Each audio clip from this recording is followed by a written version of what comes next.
Hello learners, today's our lecture is on the role of supply chain management in economy and organization. So what are the learning objectives? After listening this lecture, you should be able to answer the following questions.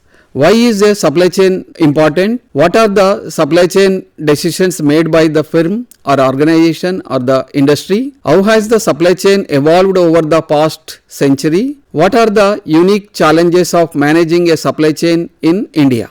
So first of all, we have to understand a quick research carried out in a local grocery store will reveal that on an average it takes 3 to 4 months for goods to reach the end customer. Sometimes it takes as much as an year for the goods to reach the end customers in the supply chain.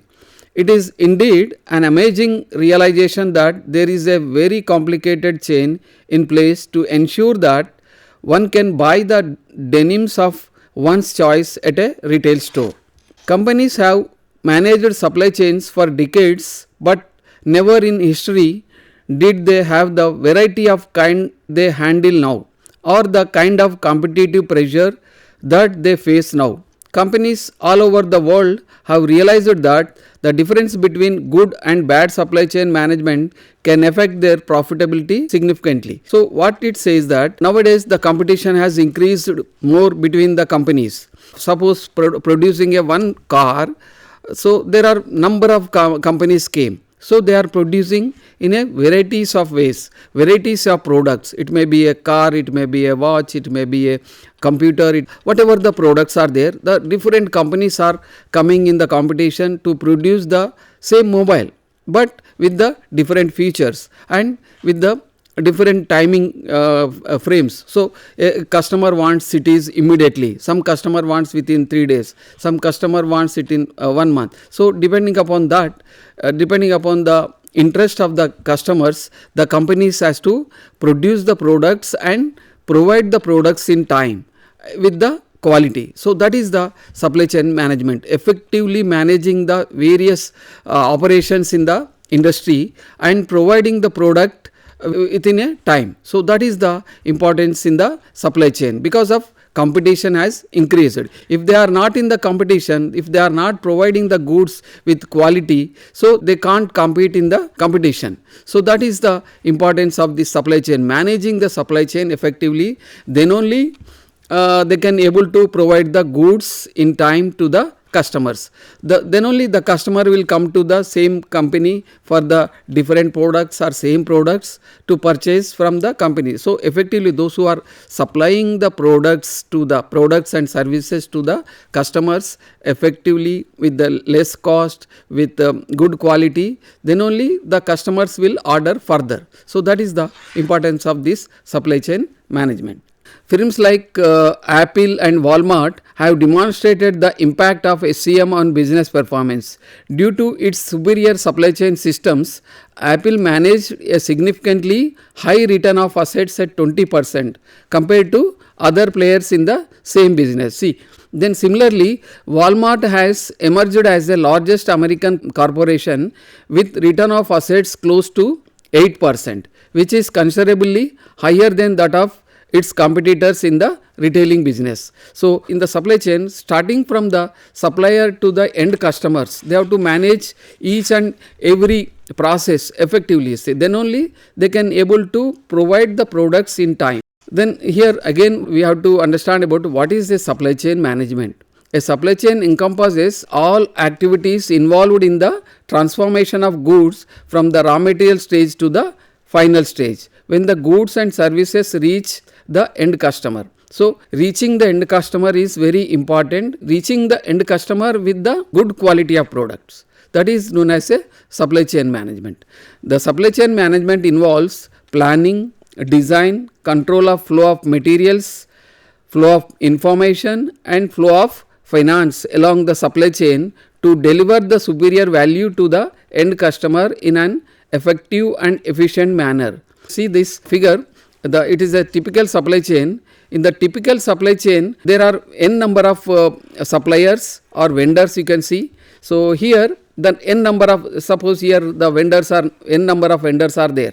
and similarly n number of companies are there, or the same companies various departments in the same company. So they are procuring the materials from the vendors or the suppliers, and the suppliers are sending the materials to the various industries or the same industry other part, and the company is manufacturing, and it is after manufacturing it is sending it to the stores, or you can say that warehouses, and from the warehouses it has to reach the retailers, and from the retailers it reaches to the end customers. This is known as a typical supply chain. In the typical supply chain, raw materials move from the suppliers to the end customers in a moving from left side to right side, but the information moves from the right side to the left side, and similarly the financial flow also moves from right to left, that is from the customer to the supplier. So like this, the information, the material flows from the left to right, and the information flows from the right to left, and then finance also flows from the right to left. So these are the way, this is the typical supply chain. So it has to be managed effectively to satisfy the customers. Evolution of supply chain management has been a gradual process. Over the last century, there have been three major revolutions in the field of supply chain management, and we examine each of them in the context of broader evolution in the economic and technological environment. So the first revolution, that is 1910 to 1920, vertical integration firms offering low variety of products. The first major revolution was staged by the Ford Motor Company, where they had managed to build a tightly integrated chain. The Ford Motors Company owned every part of the chain, right from the timber to the rails. Through its tightly integrated chain, it could manage the journey from the iron ore mine to the finished automobile in 81 hours. Ford's supply chain required a long time for setup changes, and consequently it had to work with a very high inventory in the chain. So earlier what happened, Ford Motors produced to overall everything, starting from the raw material to the finished goods. At that time they don't have that idea that they may procure the raw materials from other companies, or they may take the help from the logistics providers. In the first revolution, everything will be manufactured in a particular company. The second revolution in 1960 to 1970, tightly integrated supply chains offering wide variety of products. In the first revolution, there was no variety of products, but in the second revolution, the variety of products has increased. Towards the end of the first revolution, the manufacturing industry saw many changes, including a trend towards wide product variety. To deal with these changes, firms had to restructure their supply chains to be flexible and efficient. The supply chains were required to deal with a wider product variety without holding too much inventory. The Toyota Motor Company successfully addressed all these concerns, thereby ushering in the second revolution. The Toyota Motors used the lean production systems. In the lean production system, manufacturing key components and final assembly.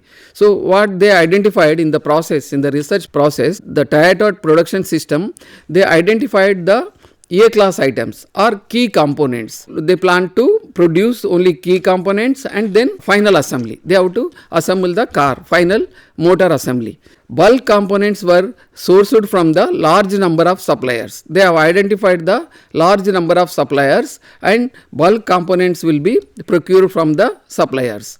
And it maintained long-term relationship with all suppliers.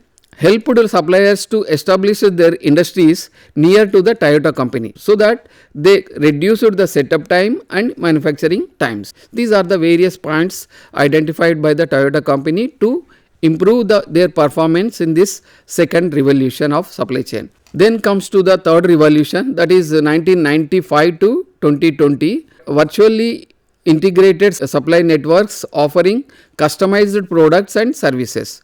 Technology, especially information technology, which is evolving faster than enterprises can find applications for some of the innovations, is the fuel for the third revolution in the supply chain. It will probably take at least couple of years before we can fully understand the IT enabled model that has emerged and begin to apply it to the all industries. We will understand better about third revolution using the example of these three companies. So Dell Computers allows customers to configure their own laptops and track the same in their production and distribution system. It is a product company. Then comes to Apple Inc. Apple offers personal digital devices to its customers, and iPod is a classic example. It is a product and service company. Then Bharti Airtel, it allows services like My Airtel through which customers can have unique personalized experience. It is a service company. Then key concepts in supply chain management. Traditionally, the firms have focused their energies on three main functions: purchasing, manufacturing and distribution.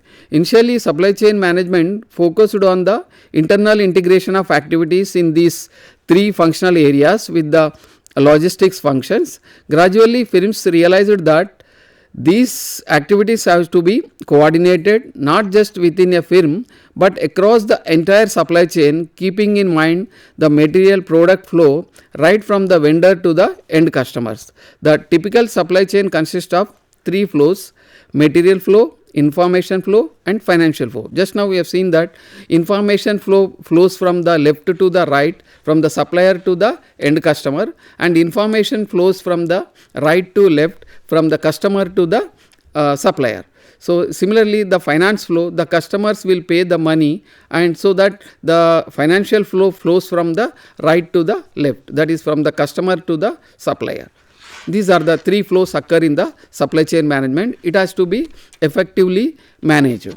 For example, firms like Asian Paints and Marico Industries, material, information and finance flow seamlessly across the departments and organizational boundaries. In certain situations, apart from the forward flow of material and products, firms are also interested in these reverse flow of materials, as many companies also have to manage product returns, warranty claims, etc. There is growing realization that we need to develop a special field to deal with reverse flow of materials, products from the customer to the manufacturer, and it is known as a reverse supply chain management. So any company has to manage the reverse supply chain also, because once we supply the materials, so sometimes wrong product might have reached to the customer, or the damaged product might have reached to the customer. So the customer has to send back to the company. So that is known as a reverse supply chain management. That also has to be managed effectively.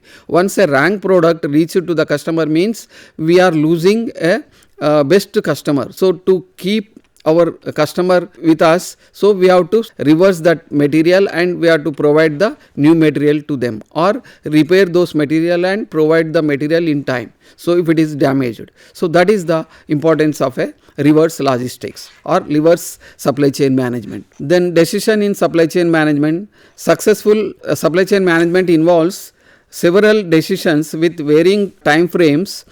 We can broadly classify them as decisions and supply chain operation decisions. Design decisions.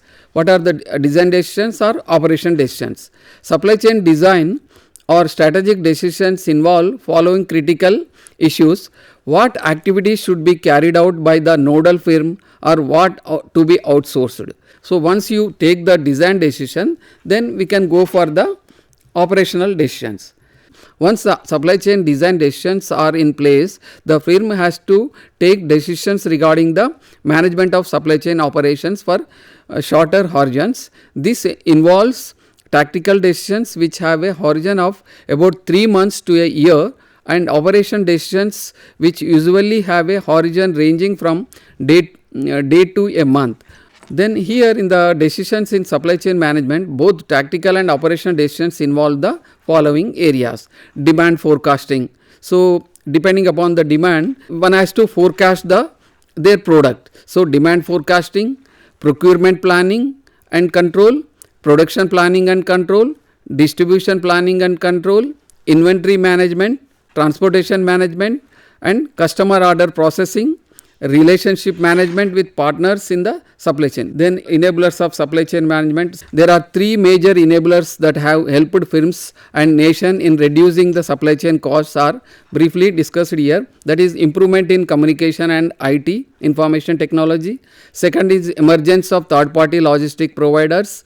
Then enhanced inter-firm coordination capabilities. With this, closing my lecture. Thank you.